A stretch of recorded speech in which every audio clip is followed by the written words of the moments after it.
예전에 TV에서 한 재미난 실험을 한 적이 있습니다. 어떤 실험을 한 적이 있냐면 횡단보도를 건널 때 혼자서 모두가 횡단보도를 건널 때 혼자서 옥상을 쳐다보는 실험을 한 적이 있어요. 혼자서 딱 옥상을 쳐다보니까 사람들이 어떤 반응을 보였을까요? 아니요, 같이 쳐다보지 않습니다. 그냥 길 갑니다. 뭐 미친 사람인가 하고 그냥 지나가요. 근데 두 명이 옥상을 쳐다봤습니다. 어떻게 했을까요? 아주 몇 명만, 아주 소수만 뭐지? 이렇게 쳐다봅니다. 근데 세 사람이 옥상을 쳐다봤습니다. 어떻게 했을까요? 모두가 다 뭔 일이나 쳐다보는 실험을 한 적이 있습니다. 바로 소수의 위대함에 대한 실험 결과인데요. 성도님들, 우리 교회는 대형 교회는 아닙니다.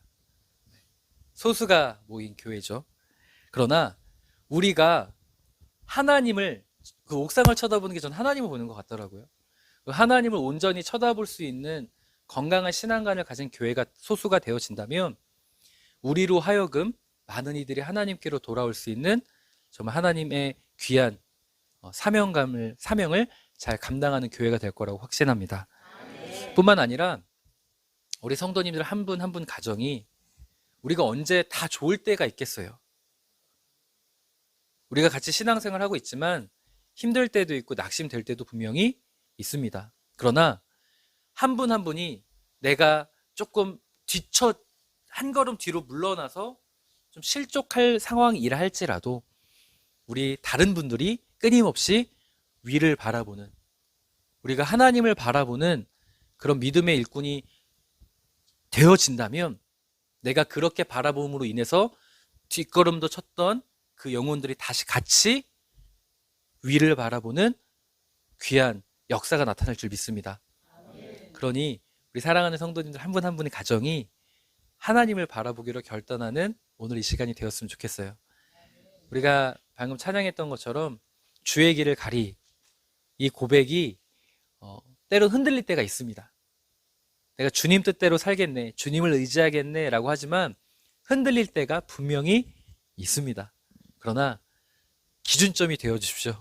우리 사랑하는 성도님들이 그 자리를 지켜서 다윗처럼 하나님을 바라본다면 그들로 하여금 교회가 더 세워지고 그들로 하여금 주변의 이웃들과 가족들이 구원을 받는 놀라운 역사가 나타날 줄 믿습니다. 제가 최근에 이런 이야기를 들었어요.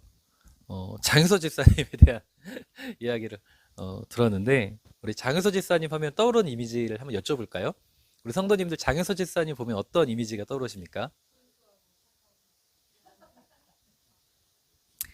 사실 대놓고 공개적으로 말하면 욕할 수는 없죠. 우리 장윤서 집사님하고 떠오르는 이미지, 순수하고 착하다, 또 어떤 이미지가 떠오르십니까? 귀엽다? 우직하시다. 장윤서 집사님, 칭찬 일색입니다. 어, 장윤서 집사님, 제가 어떤 얘기를 들었냐면 그 형제들이 장윤서 집사님을 향한 약간 지탄에 대한 이야기를 들은 적이 있어요. 아니요, 그렇게 살아서 어떻게 이 험한 세상에서 그렇게 손해보고 살고 그렇게 살아도 되겠냐? 그랬더니 장윤서 집사님 하시는 말씀이 나 그래도 된다고. 왜냐하면 나 그냥 하나님 믿으면 된다고. 하나님 믿으면 다 되는데 뭐 세상 물정 몰라도 된다고. 하나님 믿어서 하나님이 주시는 은혜와 복을 누리며 살면 된다고, 이런 말씀, 이런 취지의 말씀을 하셨다는 것을 제가 들은 적이 있습니다. 저는 그 장은서 집사님을 그들이 보고 있다고 생각을 해요. 주변의 가족들이. 근데 그런 배포와 믿음의 담대함과 순수함 때문에 결국 그들의 가족들이, 우리 집사님의 가족들이 하나님께로 돌아오는 놀라운 역사가 펼쳐질 것이라고 믿고 기대하고 있습니다. 우리 사랑하는 성도님들이 이런 소수가 되어 주십시오. 믿음의 배짱이 있어야죠. 우리 신앙생활 하는데 어떤 문제를 만났을 때 매번 낙심하고 기죽고 이래도 되겠습니까? 담대하게 하나님 바라보고 하나님을 외치는 그런 신앙인들 되어서 정말 하나님이 주시는 은혜와 역사 가운데서는 하나님의 귀한 자녀가 되시기를 축복합니다. 그래서 오늘은 저는 이 한 사람의 열심, 한 사람의 이 순수한 열심, 하나님을 향한 시선을 가진 한 사람의 모습을 좀 소개하려고 해요. 그 사람이 바로 누구냐면 오늘 본문에 나오는 비느하스라는 사람입니다. 이 비느하스라는 사람을 하나님께서 주목하시게 된 사건은 민수기 24장에 등장하는 술사 발람의 저주 사건과 연결이 되어 있습니다. 24장까지 보면 모압 왕 발락이 술사 발람을 고용해서 이스라엘을 저주하려고 굉장히 애쓰는 장면이 등장을 합니다. 그런데 이 술사 발람이 이스라엘을 저주하려고 하는데 저주를 합니까? 저주를 하지 못하고 축복을 합니다. 왜냐하면 하나님께서 그 술사 발람에게 임하셔서 저주하려고 선포하는 순간 그의 입을 바꿔서 그의 모든 입술을 주장하셔서 이스라엘을 축복해 하시는 무려 3번이나 그런 역사가 나타납니다. 술사 발람은 모압 왕 발락에게 그런 청을 받고 이스라엘을 저주하려고 하는 의도가 있었습니다. 어떤 의도가 있었을까요? 내가 큰 재물과 명예를 얻고 싶다라는 그런 욕망이 있었습니다. 근데 매번 실패했어요. 그래서 24장 맨 끝절을 보면 발락과 발람이 각각 자기 길로 갔다라고 되어 있습니다. 그럼 이 술사 발람이 이스라엘을 저주하는 것을 포기했을까요? 포기하지 않았을까요? 자, 보십시오. 발락이 요청을 했을 때 그 술사 발람, 모압 왕 발락이 발람에게 저주를 하라고 요청을 했을 때 술사 발람이 왜 응했겠어요? 자신의 욕망과 일치했기 때문이에요. 큰 부와 명예를 얻고 싶은 그 욕망을 모압 왕 발락이 제시했겠죠. 그 욕망을 들었다면 내가 그 기회만 잘 붙잡으면 큰 부와 명예를 얻을 수 있다는 걸 알아요. 그럼 그 사람이 쉽게 포기하겠습니까? 포기하지 않겠습니까? 어떻게 잘 아십니까? 쉽게 포기하지 않겠죠. 그래서 이 발람은 내가 저주하려고 하자 내 입술을 바꿔서 축복해 하시는 이 하나님을 발견했단 말이에요. 그래서 작전을 바꿉니다. 어떤 작전을 바꾸냐면 내가 저주하지 않고 그들 스스로 저주받게 하는 작전으로 작전을 바꿔요. 어떻게 작전을 하냐면 그 모압의 여사제들이 있습니다. 여사제들과 함께 음행을 하게 하는 여사제들이 이스라엘 남자들을 유혹하게 하고 그래서 함께 음행하게 함으로 그걸 스스로 하나님으로부터 저주받게 하는 이 계교를 펼치게 되는데요. 이 사건의 이름을 바로 바알 부올 사건이라고 합니다. 바알 신을 섬기고 있는 그 여사제들과 이스라엘 남자들이 음행하게 만들어서 우상 숭배하고 넘어뜨리는 이 계교를 술사 발람이 펼치는 거죠. 그래서 그들로 하여금 하나님의 진노를 사게 만드는 계교를 펼칩니다. 그래서 민수기 31장 16절 전반절 우리 함께 읽도록 하죠. 시작. 보라, 이들이 발람의 꾀를 따라 이스라엘 자손을 부올의 사건에서 여호와 앞에 범죄하게 하여. 아멘. 이 사건의 배우가 누구인지 민수기 31장 16절에 정확하게 기록이 되어 있죠. 누구라고요? 술사 발람. 발람은 부와 명예를 얻고자 하는 자신의 욕망을 쉽게 포기하지 않았습니다. 그래서 어떻게든 그들을 넘어뜨리기 위해서 이 계교를 펼치고 훗날 이 발람은 이스라엘 자손에게 죽게 되어지죠. 그런데 이 발람이 이 계교를 펼치는 상황을 다시 한 번 더 생각해 보세요.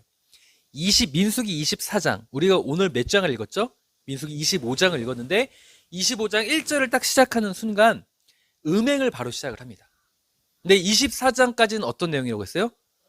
저주를 하려고 하지만 하나님이 막아주셔서 축복을 받은 상황이에요. 성도님들, 내가 저주를 받을 수 있는 그런 위기 상황에서 내가 하나님의 보호 가운데 축복을 받았다고 가정해 보십시오. 그럼 내가 어떤 신앙을 가져야 됩니까? 지켜야죠. 내가 어떻게 보면 저주를 받아야 되는 상황인데 그걸 모든 걸 하나님이 막아주시고 나를 지키시고 보호하시고 나를 축복해 주셨다면 난 앞으로 어떤 인생을 살아야 돼요? 하나님을 바라봐야 되는 인생이에요. 그런데 이스라엘의 인생은 어떤 인생이에요? 민수기 25장을 딱 넘어가는 순간 바로 그 유혹에 넘어집니다. 여기서 우리의 신앙이 너무 잘 보이지 않습니까? 주님의 길을 가겠다고 하나님의 은혜를 경험해서 난 정말 주님을 의지하고 주님 뜻대로 살겠노라라고 고백하고 그 찬양은 부르고 있지만 나에게 너무나 달콤한 유혹이 오거나 나를 너무 낙심케 하는 힘든 상황이 오면 또 넘어지는 것이 우리 인생이라는 거예요. 24장에서 25장까지 많은 시간이 지났을까요? 아니요. 너무 짧은 시간이에요. 우리가 그만큼 너무 짧은 시간 안에 넘어질 수 있는 존재라는 걸 성경이 보여주고 있는 예입니다. 그래서 사도 바울은 고린도전서에 이런 고백을 하죠. 고린도전서 10장 13절 함께 읽겠습니다. 시작. 그런즉 선 줄로 생각하는 자는 넘어질까 조심하라. 아멘. 정말 하나님을 의지해야지 나 이제 믿음이 참 좋아 라고 생각하는 자에게 사도 바울은 권면합니다. 넘어질까 조심하라. 그래서 예수님께서도 새 가죽 부대의 비유를 통하여 우리에게 깨닫게 하셨죠. 포도주를 담을 땐 어디에 담으라고 했어요? 새 가죽 부대에 담으라고 하셨죠. 왜 새 가죽 부대에 담으라고 하셨을까요? 포도주의 특성은 발효가 되죠. 발효가 되면 어떻게 됩니까? 가죽 부대가 팽창하겠죠. 팽창하면 결국엔 터집니다. 내가요, 계속적으로 새로운 은혜를 갈망하지 않으면요, 내가 계속적으로 하나님의 은혜를 새롭게 받으려고 하고 그 하나님을 끊임없이 바라보려고 하지 않으면 헌 가죽 부대가 되는 거예요. 그러면 결국에 난 터집니다. 넘어지는 자가 되는 거예요. 지식은 있어요. 하나님을 아는 지식은 생길 수 있을지 모르겠지만 내가 그 하나님의 은혜를 담으려고 하지 않으면 나는 머리만 커지지 넘어지는 자가 될 수밖에 없고, 머리가 커졌다는 건 뭐예요? 오히려 하나님을 대적하는 자가 될 수 있다는 것을 꼭 명심하셨으면 좋겠습니다. 그래서 예수님은 이렇게 말씀하시는 거예요. 어제 은혜를 받았어도, 하나님이 나를 축복하시고 저주의 자리에서 축복의 자리를 날 바꾸셨어도 오늘 내가 또 은혜를 받아야 한다라고 성경은 우리에게 도전하고 있음을 꼭 기억하셨으면 좋겠습니다. 왜 이런 권면을 사도 바울도 또한 예수님도 동일하게 하셨겠습니까? 왜냐하면 민수기 25장 9절을 보면 그 의미를 깨닫게 됩니다. 함께 읽겠습니다. 시작. 그 연병으로 죽은 자가 24,000명이었더라. 아멘. 아멘. 그 연병으로 죽은 자가 몇 명이래요? 24,000명. 성도님들, 24,000명이라는 숫자가 적은 숫자입니까? 큰 숫자입니까? 엄청난 숫자죠. 엄청난 숫자죠. 24장까지 방금 전에 하나님의 은혜를 다 경험했어요. 그런데 너무 많은 숫자가 넘어졌어요. 너무 많은 숫자가 넘어졌다는 건 그만큼 우리가 쉽게 넘어질 수 있다는 것을 깨닫게 해주신 말씀입니다. 우리가 소수에 속하려고 애를 써야 되는데 우리 대다수는 너무나 자연스럽게 다수에 포함되는 경우가 너무 많다는 거예요. 이 숫자의 의미는 이 숫자는요, 하나님의 은혜를 경험한 자들이에요. 저주를 선포받았다가 오히려 하나님이 다 보호하시고 축복을 받은 사람입니다. 그런데 그들이 이렇게 넘어졌어요. 우리라고 안 넘어지겠습니까? 사랑하는 성도님들, 하나님의 은혜를 믿으십니까? 하나님이 나와 함께 하시고 우리의 가정을 지키시고 보호하심을 믿으십니까? 그러면 오늘 이 자리에서 그런 나도 넘어질 수 있다는 것을 겸손히 인정할 수 있는 믿음의 용기가 있었으면 좋겠습니다. 왜냐하면 우리의 본능은 뭐냐면요, 이들이 왜 넘어졌겠어요? 우리의 본능 때문이에요. 하나님의 은혜를 알아도 바로 이어져서 그 여사제들의 유혹이 너무 달콤하거든요. 우리가 왜 넘어져? 우리의 본능은 그 세상의 유혹을 이겨낸 빠지는 것이 아니라 그 유혹에 빠져들고 싶은 것이 우리의 본능이거든요.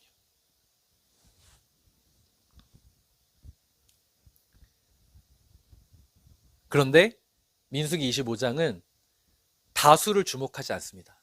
2만 4천 명을 주목하지 않습니다. 누구를 주목할까요? 한 사람, 소수를 주목합니다. 바로 비느하스입니다. 저는 오늘 사랑하는 성도님들이 비느하스를 간직하고 돌아가셨으면 좋겠어요. 그리고 오늘 이 자리에서 내가 비느하스가 되고 싶습니다라고 결단할 수 있는 주일 예배가 되시길 주님의 이름으로 부탁드립니다. 이 많은 이스라엘 백성들이 넘어질 때 넘어지지 않은, 조금도 동요되지 않은 사람이 있었다고 성경은 소개를 합니다. 그래서 이 비느하스를 소개하는데 너무 재미있는 것은 이 비느하스가 등장할 때의 상황이에요. 비느하스가 언제 등장하는가? 민수기 25장 6절에서 7절 우리 함께 읽겠습니다. 시작. 이스라엘 자손의 온 회중이 회막문에서 올 때에 이스라엘 자손 한 사람이 모세와 온 회중의 눈앞에 미디안의 한 여인을 데리고 그의 형제에게로 온지라. 제사장 아론의 손자 예르아살의 아들 비느하스가 온 회중 가운데서 일어나 손에 창을 들고. 아멘. 자, 보십시오. 1절부터 음행을 하는 바알볼 사건이 터졌어요. 3절에 하나님께서 진노하셨습니다. 그래서 이스라엘 백성들이 울고불고 난리가 났어요. 그러자 5절에 모세가 바알볼 사건에 가담한 모든 자들을 죽이라고 명합니다. 모세의 명, 이들의 회개가 있었고요. 울었다는 건 뭐예요? 회개했다는 뜻이에요. 그리고 모세의 명은 뭐예요? 하나님의 말씀과 같은 엄청난 권위의 말씀이에요. 그 말씀이 주어졌으면 6절부터 어떤 내용이 펼쳐져야 돼요? 네? 정말 바알볼 사건에 가담한 사람을 죽이거나 아니면 그들이 회심해서 돌아와서 하나님의 용서를 받거나 이런 내용이 펼쳐져야죠. 그런데 어떤 내용이 펼쳐지냐면 이스라엘 자손의 온 회중 울 때에 이스라엘 자손 한 사람, 이 성경에서 25장을 읽어 내려가다 보면 이 사람이 시므온 지파의 시므리라는 사람이라는 걸 알 수 있습니다. 그리고 미디안의 한 여인을 데리고 왔는데 이 여인의 이름도 등장을 해요. 고습이라는 여인을 데리고 옵니다. 시므리라는 사람은 민족의 지도자였어요. 이 지도자가 한 여인을 데리고 와서 뭐 했어요?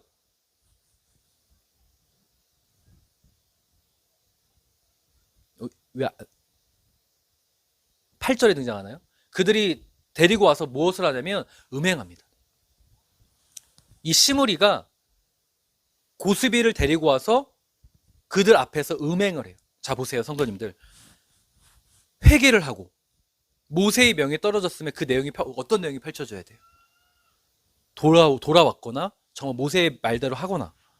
그런데 모세의 권위가 지금 어떻습니까? 땅에 떨어졌죠. 그들의 울음은 가짜 울음인 거죠. 전 여기서 또 우리의 신앙을 발견했습니다.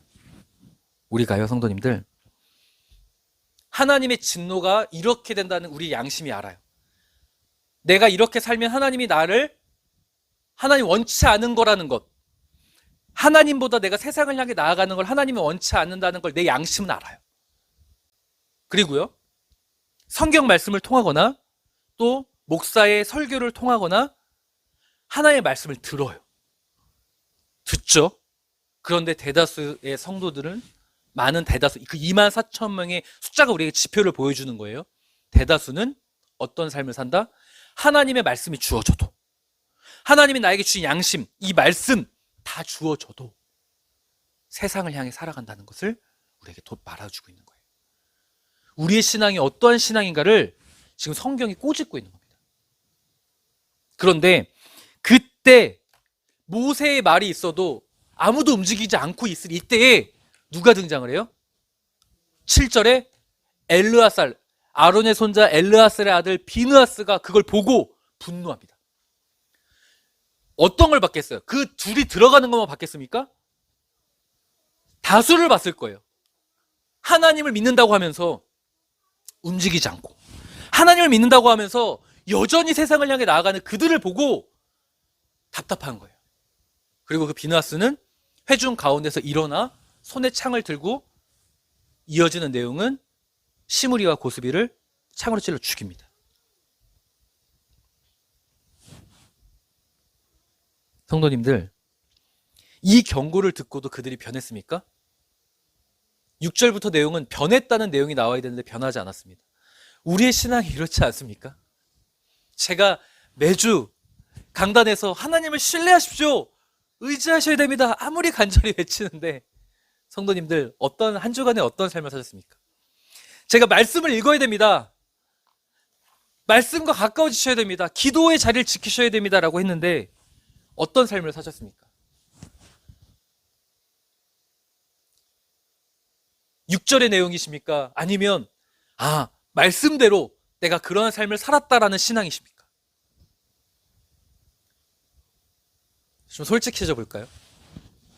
우리가 어떻게 저 시므리과 고스비 같은 저 나쁜 놈들, 그들을 욕하겠습니까? 아니면 사실 내가 그들의 자리에 있었습니까? 라고 고백할 수밖에 없겠습니까? 저는 말씀을 준비하면서 제가 시므리구나, 제가 고스비구나라는 것을 깨달았습니다. 표면적으로 그런 음행, 더러운 짓을 안 했다 할 수 있지만 정작 그 말씀이 주어져도, 하나님의 말씀이 나에게 주어져도 그 말씀대로가 아니라 여전히 세상을 향해 살아가고 있는 나를 보게 되었어요. 우리 사랑하는 성도님들 어떠십니까? 그런데 이때 누가 등장하냐면 비느하스가 등장하는 거예요. 왜 이들이 그 말씀을 듣고도 움직이지 않았겠습니까? 왜 이들이 말씀을 듣고도 회개는 하는 것 같지만 진정한 회개를 하지 않았겠습니까? 왜겠어요? 성도님들, 우리 신앙은 두 가지로 나뉘는 것 같아요.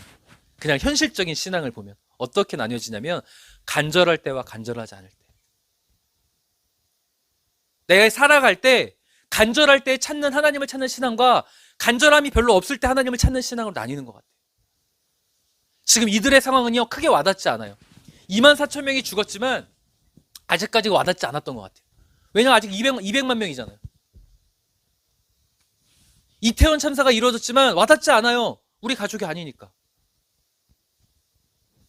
정말 그들을 향해 기도해야 한다고, 하나님은 그들을 긍휼히 여긴다고 하지만 정작 우리가 이 말씀을 듣고도 기도하시겠습니까? 기도하셔야 돼요. 근데 와닿지 않으니까, 간절하지 않으니까 기도하지 않는다면 하나님은 슬퍼하실 겁니다. 그게 만약에 내 가족이라고 생각해 보세요. 어떤 신앙을 갖겠어요? 비느하스가 분명히 되실 겁니다. 그게 내 사건이면 칼을 들고 가서 당장 죽일걸요. 우리의 신앙이 이렇지 않습니까? 내가 간절하면 세상 유혹이 어디 있어요? 하나님을 찾지. 근데 내가 간절하지 않으면 세상 유혹을 찾아요. 우리의 신앙이 이렇게 나뉘는 것 같아요. 우리의 현실이 살만할 때는 교회를 나오죠. 안 나오는 게 아닙니다. 그러나 하나님을 향한 열심은 그리 뜨겁지 않습니다. 발람의 꾀를 통하여 보여준 이 바알보온 사건은요, 첫 번째로 하나님의 은혜를 아는 자도 넘어질 수 있다는 것을 깨닫게 해주는 사건이고, 동시에 우리가 언제 하나님을 찾는가를 보여주는 사건입니다. 하나님의 진노를 알고 모세의 명령을 알고 있음에도 불구하고 찾지 않았다, 하나님께 매달리지 않았다. 바로 바알부올 사건입니다. 바로 그런 순간에 누가 등장해요? 비느하스가 등장하는 거예요. 하나님은 보여주고 싶은 거예요. 우리들이 대체 언제 하나님을 찾아야 하는지 보여주고 싶은 거예요. 모두가 주저하고 있어도, 모두가 간절하지 않는다고 말해도 그때 일어나서 같이 기도하자고, 하나님을 바라보자고 외칠 수 있는 그 한 사람을 찾는다고 지금 성경이 소개하고 있는 거예요. 이태원 참사가 일어났는데 나에게 와닿지 않는다고 나와 상관없는 일이 아니라 비느하스가 되셔야 돼요. 그들의 가족을 위해 기도해주고 그들의 영혼을 위해 긍휼히 여겨달라고 기도하셔야 되고, 또한 내 신앙에서 내가 이제 살만해요. 살만하니까 하나님을 찾지 않는 바알보올이 되는 것이, 사건이 되는 것이 아니라 살만해도 어떤 상황에도 하나님을 향한 시선을 절대로 놓쳐서 안 된다는 것을 보여주는 것이 바로 비느하스입니다. 시므리와 고스비의 음행을 보자마자 모두가 모세의 명을 알고 있음에도 주저할 때 비느하스는 지체하지 않습니다. 창을 들고 갔어요. 그래서 비느하스를 표현할 때 성경이 이렇게 이야기합니다. 11절 우리 함께 읽겠습니다. 시작. 제사장 아론의 손자 예르아살의 아들 비느하스가 내 질투심으로 질투하여 이스라엘 자손 중에서 내 노를 돌이켜서 내 질투심으로 그들을 소멸하지 않게 하였도다. 아멘. 아멘. 너무나 놀라운 말씀이에요. 하나님 비느하스는 하나님이 말씀하시는데 내 질투심으로 질투하는 자래요. 하나님의 질투심을 가진 자래요. 이 말은 뭐냐면 비느하스는 하나님이 사랑하시는 것을 사랑하고 하나님이 미워하시는 것을 미워하는 자였다는 거예요.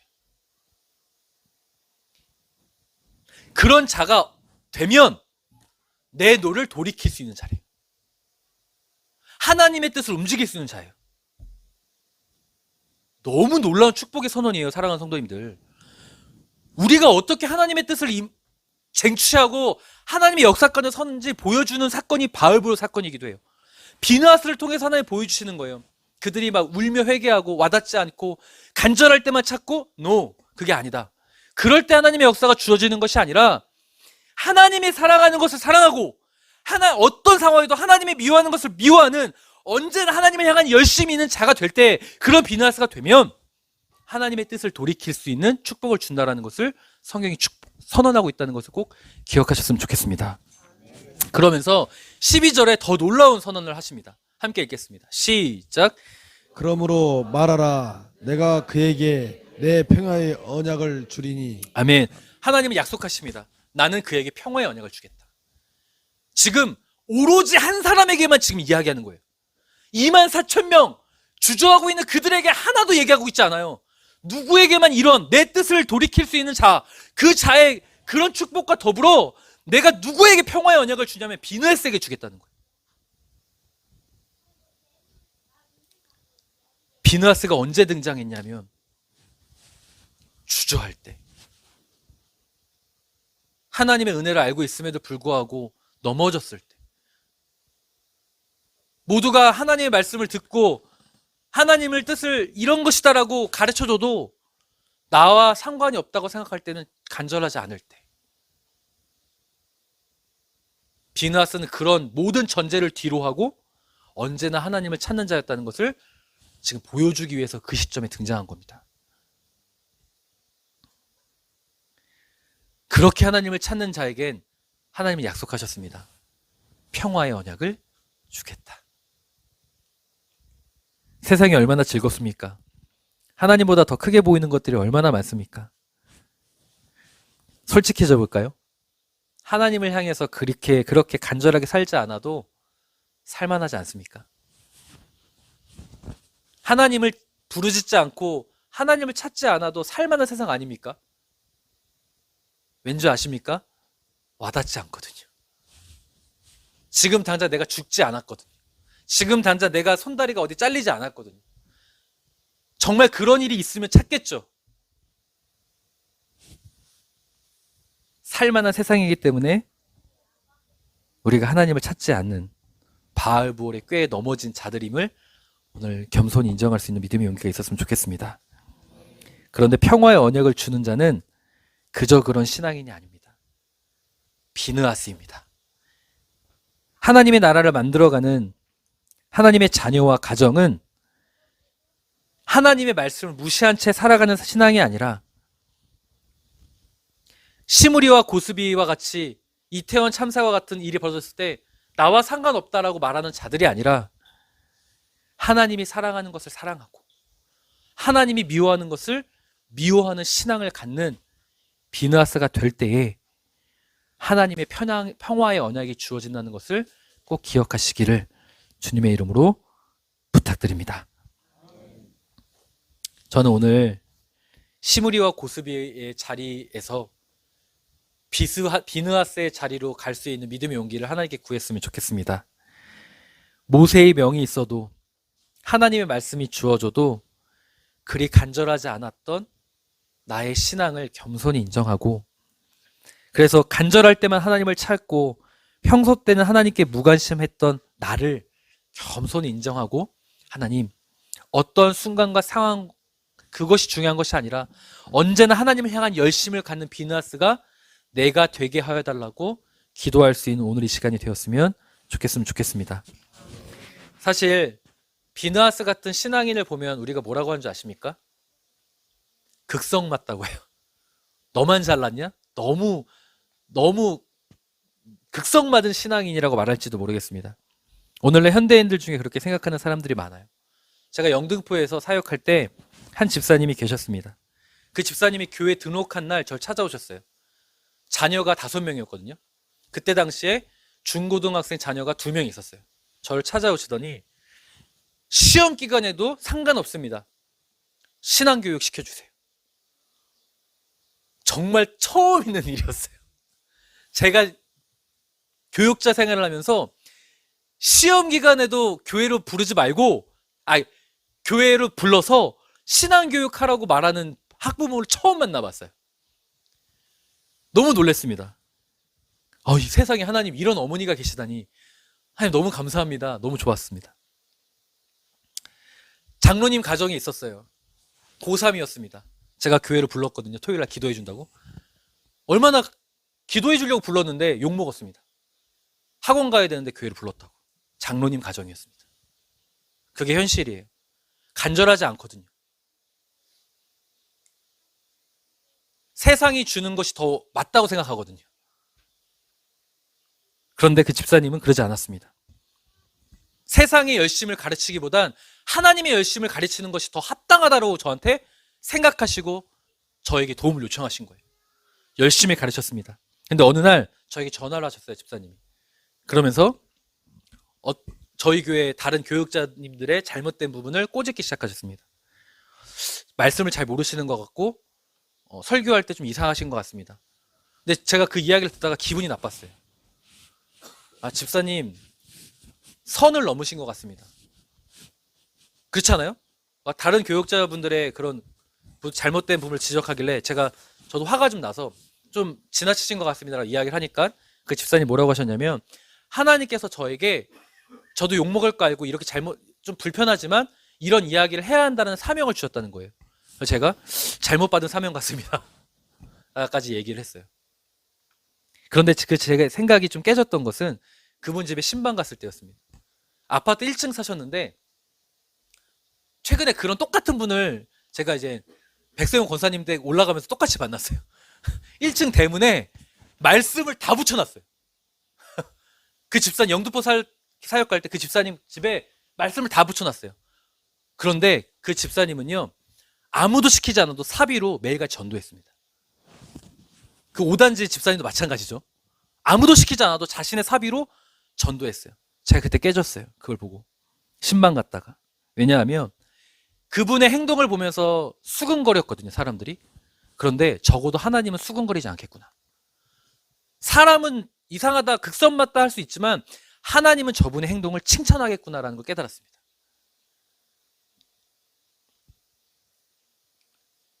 비느하스처럼 언제나 어떤 상황이나 하나님 중심의 열심을 가지면 유독 극성 맞다라고 할지도 모르겠어요. 그러나 사랑하는 성도님들, 평화의 언약은 비느하스에게 주어집니다. 평화의 언약과 내 뜻을 돌이킬 수 있는 유일한 한 사람을 성경이 소개한다면 그 한 사람의 열심, 비느하스라고 성경은 소개하고 있음을 꼭 기억하셨으면 좋겠습니다. 그리고 하나님은 비느하스를 찾으신다라는 것을 꼭 기억하셨으면 좋겠습니다. 성경은 우리에게 도전합니다. 하나님이 사랑하시는 것을 사랑하고 하나님이 미워하시는 것을 미워할 수 없겠는가? 내 질투심으로 인하여 그들을 질투할 수 없겠는가? 꼭 어떤 간절한 하나님을 찾아야 될 때만 찾는 것이 아니라 어떤 상황에도 하나님을 찾을 수 없겠는가? 우리에게 도전하고 계신 줄 믿습니다. 그래서 신약 성경에 보면 라오디게아 교회를 향한 이런 책망이 있습니다. 우리 함께 읽겠습니다. 시작. 내가 내 행위를 아노니 내가 차지도 아니하고 뜨겁지도 아니하도다.